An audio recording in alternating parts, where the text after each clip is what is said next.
बात किया, उनके लिए भी आवाज उठाया और सरकार ने इसी बार जो केंद्र का उनका बैठक, माफ कीजिएगा, उनकी कैबिनेट का जो बैठक हुआ उसमें प्रस्ताव आया विस्थापन नीति के साथ। आज कोयलांचल के तमाम गलियारों से, गांवों से आवाज आ रही थी विस्थापन आयोग के गठन की। मैं मानता हूं उस आयोग के गठन के लिए कई विधायकों ने, कई समाज सेवियों ने आवाज बुलंद किया था, लेकिन यह भी सच्चाई है उसने अंतिम मुहर मैंने लगाने का काम किया। निसंदेह आज से नहीं, बरसों से यह मांग उठी थी। कई विधायक उसे गैर सरकारी संकल्प में या फिर वाद विवाद में लेके आते थे, सरकार आश्वासन देती थी, बच्चे बात करती थी कि ठीक है काम हो जाएगा, और वह लोग अपना प्रस्ताव को वापस ले लेते थे। लेकिन इस बार आपने देखा होगा कि पहली बार 25 सालों की राजनीति में झारखंड के विधानसभा में कितना जिद्दी होकर मैंने विस्थापन आयोग के गठन के लिए लड़ाई लड़ा। मैंने विभाग के मंत्री से स्पष्ट कहा कि समय दीजिए, 5 दिन, 50 दिन, 150 दिन, चूंकि कई वर्षों से यह पेंडिंग पड़ा है। हम मानते हैं कि कई लोगों ने प्रयास किया, लेकिन जिस तरीके से मैंने इस बार सदन में रखा यह आपसे छुपा नहीं है। आपने भी देखा होगा कि किस प्रकार मजबूती के साथ हम लोग, चाहे मजदूरों का मामला हो, विस्थापितों का मामला हो, उसे उठाने का काम किए हैं। और यह आपको बिल्कुल भरोसा दिलाते हैं कि आज जो परिस्थितियां बन रही है मजदूरों के हितार्थ के लिए, हम सभी तत्पर हैं। और बिल्कुल साथ ही साथ में तमाम मजदूरों से, मजदूर भाइयों से, कामगार भाइयों से यह आग्रह करूंगा, यह आह्वान करूंगा कि आप सभी एकजुट हो जाएं, क्योंकि अब निर्णायक लड़ाई का समय है। अब समय है कि हम मेहनत कश अपना हिस्सा मांगे, अपना हिस्सा पहले मांगे, क्योंकि ये गांधी का देश है। यह देश गांधी को भी पूजता है, मानता है। तो मैं चाहूंगा कि हम मेहनत कश जितने भी कामगार भाई हैं अपना हिस्सा मांगा जाए, और मांगने पे अगर ना दिया जाए तो छीनने की भी ताकत होनी चाहिए। इसलिए मैं आप सभी से आग्रह करता हूं कि एकजुटता के साथ अपना हिस्सा मांगे। हिस्सा ना मिले, हक ना मिले तो छीनने की भी आवश्यकता है, वो जरूरत भी हमें करनी होगी। इसलिए क्योंकि मजदूरों के बिना ये दुनिया एक कदम नहीं चल सकती है। ये बड़ी बड़ी इमारतें मजदूरों ने बनाया है, ये कल कारखाने मजदूरों ने बनाए हैं, ये रेल की पटरियां मजदूरों ने बिछाई हैं। मजदूरों के बिना एक पग भी नहीं चला जा सकता। अगर एक मजदूर ठान ले, अगर मजदूरों ने किसी दिन पूरे देश में स्ट्राइक कर दिया ना, तो उस दिन देश में भूचाल आ जाएगा, कुछ भी नहीं चलेगा, कुछ भी नहीं चलेगा। इसलिए मजदूरों की ताकत को अनसुना ना किया जाए, किसी को नहीं करना चाहिए। कामगारों की ताकत को कोई अनसुना ना करे। कामगार ही देश को चला रहे हैं। अरे IAS IPS तो नाम के हैं, धरातल पर काम कौन चलाता है? वो कामगार लोग हैं। कहीं ना कहीं वो एक मजदूर के रूप में है। वो नियम कानून बड़े पदाधिकारी कितना भी बनाए, लेकिन गांव तक, अंतिम व्यक्ति तक जो लेकर जाता है वो एक साधारण सा व्यक्ति होता है। इसलिए आज तमाम मजदूर भाइयों से आग्रह है, तमाम कामगार भाइयों से आग्रह है कि आप एकजुट होकर कामगारों के समस्याओं के समाधान की लड़ाई को लड़ी जाए। चाहे वो समस्या बेहतर वेतन से संबंधित हो, सुरक्षा से संबंधित हो, समय ड्यूटी की समय सीमा से संबंधित हो, सेफ्टी से सुरक्षित हो, संबंधित हो, या किसी भी प्रकार के मजदूर से संबंधित विषय हो, उन विषयों को एक साथ लाकर हमें एकजुट होकर लड़ने की आवश्यकता है। और विशेषकर कोयलांचल के क्षेत्रों में मुखरता के साथ, एकजुटता के साथ हमें कामगारों की लड़ाई को लड़ने की आवश्यकता है। आज इस राज्य ने, इस देश ने, इस दुनिया ने कामगारों को वो सम्मान नहीं दिया जिसके वो हकदार रखते हैं। आज उनसे काम लिया गया, काम के बदले कार्य क्षेत्रों में कई प्रकार की यातनाएं, कई प्रकार का उत्पीड़न हुआ उनके साथ, लेकिन उसके बावजूद भी उन्होंने अपने सिकवे गिले को, अपनी सिकन को छुपाकर देश की उन्नति में, राज्य की उन्नति में अपना योगदान देने का काम किया। तो अब समय आया है कि अब कामगार केवल देंगे नहीं, उन्होंने अपना पसीना दिया, अपना मेहनत दिया, अपना श्रम दिया, आज लेने की भी बारी है। वो स्वाभिमान लेंगे, वो सम्मान लेंगे, वो सुरक्षा लेंगे, वो अपना हक लेंगे, अपना अधिकार लेंगे। देने को मजदूरों ने, कामगारों ने बहुत कुछ दिया इस देश को, इस राष्ट्र को दिया, इस राज्य को दिया, तमाम कोलियों को दिया, कंपनियों को दिया, फैक्ट्रियों को दिया, तमाम परियोजनाओं को दिया। लेकिन आज कामगार समूह एकजुट होकर अब लेने की बात करेगा, अपना सम्मान को लेगा, अपने अधिकारों को लेगा, अपने हक को लेने का काम करेगा।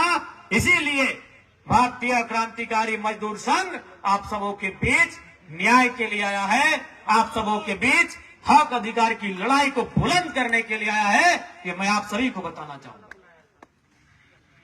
इसलिए आप सभी से आग्रह है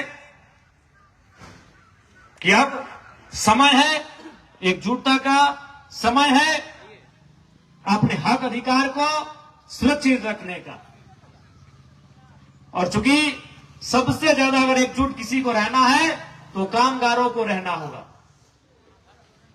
आज दुनिया के एक बहुत बड़े दार्शनिक कार्ल मार्क्स कहा करते थे कि दुनिया के मजदूरों एक हो जाओ, तुम्हारे पास अपनी जंजीरों को खोने के अलावा कुछ नहीं बचा है।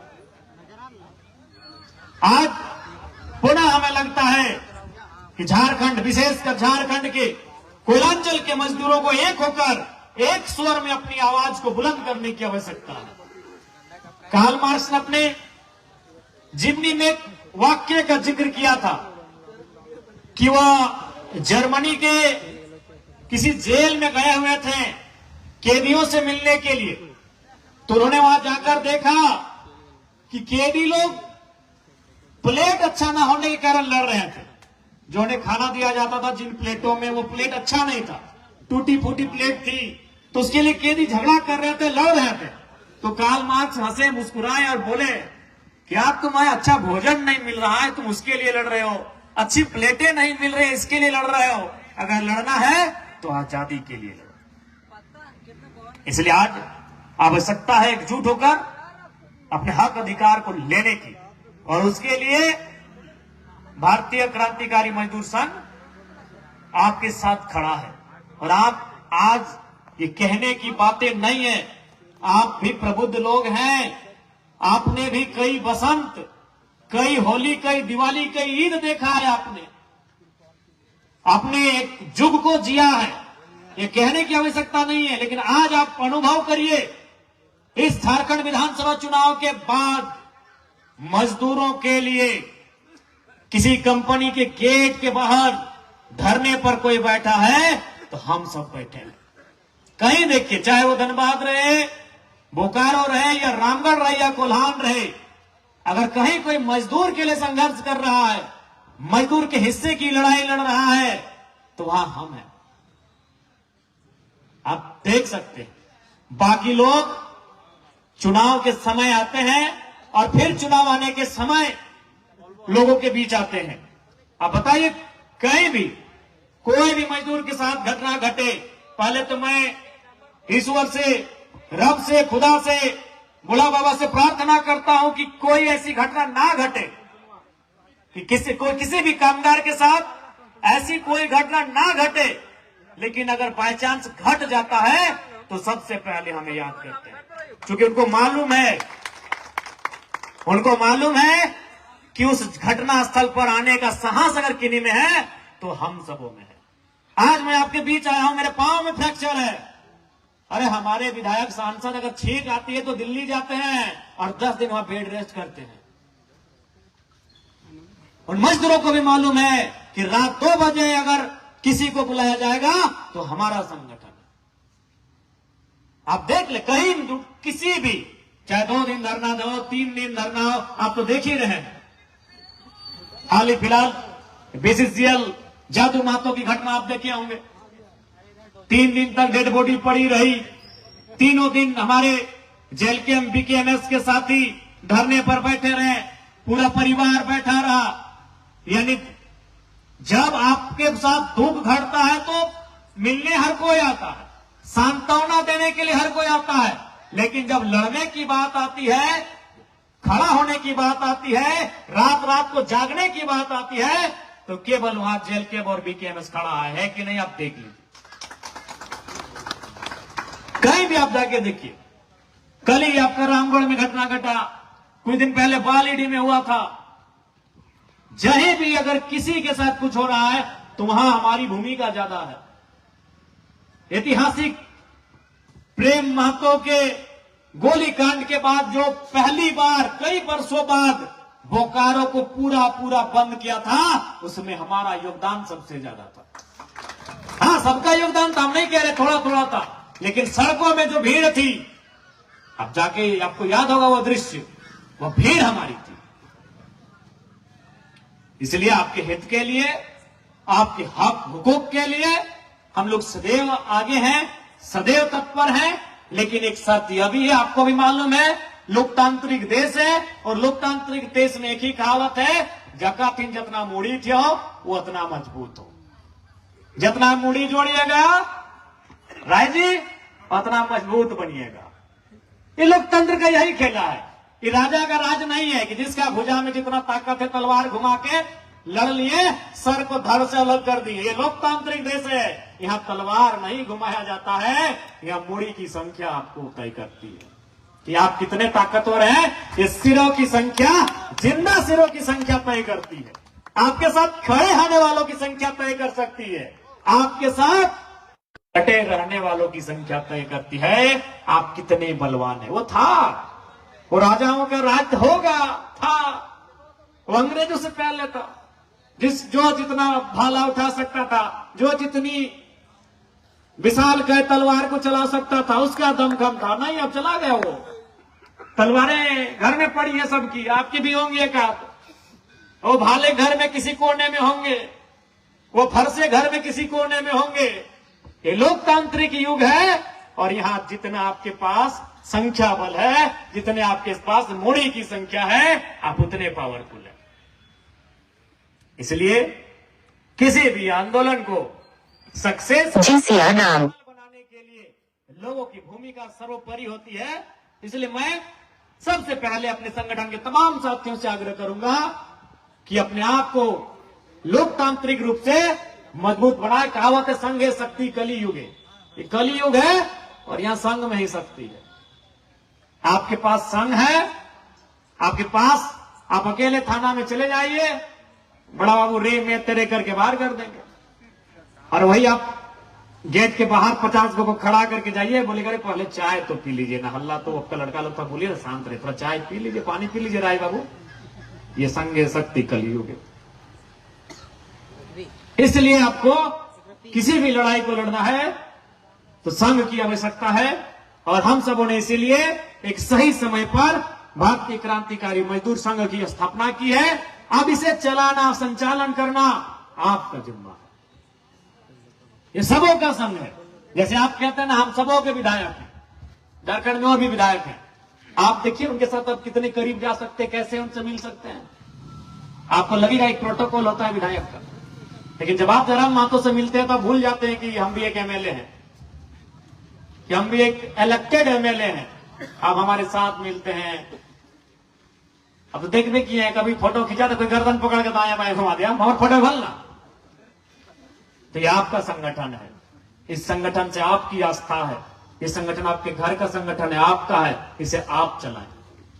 क्योंकि गिरिडीह निकलना है, आपको भी मालूम है, हमारे गिरिडीह के प्रत्याशी नवीन चौरसिया जी का देहांत हुआ है, तो उनके क्रियाक्रम, अंतिम क्रियाक्रम में गिरिडीह पहुंचना है और समय सीमा का अभाव है, इसलिए और साथ ही लेट चाहे उसके लिए खेद प्रकट करते हैं और पुनः तमाम मजदूर भाइयों से, कामगार भाइयों से ये अपील करते हैं कि आप लोग एक साथ आए, आपके हिस्से की लड़ाई को लड़ने के लिए सड़क में भी हैं, गेट के बाहर अंदर और विधानसभा के अंदर तो हम हैं ही, उसके लिए आप आश्वस्त रहिए। कोई बात नहीं, लेट में लेकिन भेंट में, चलिए ठीक है।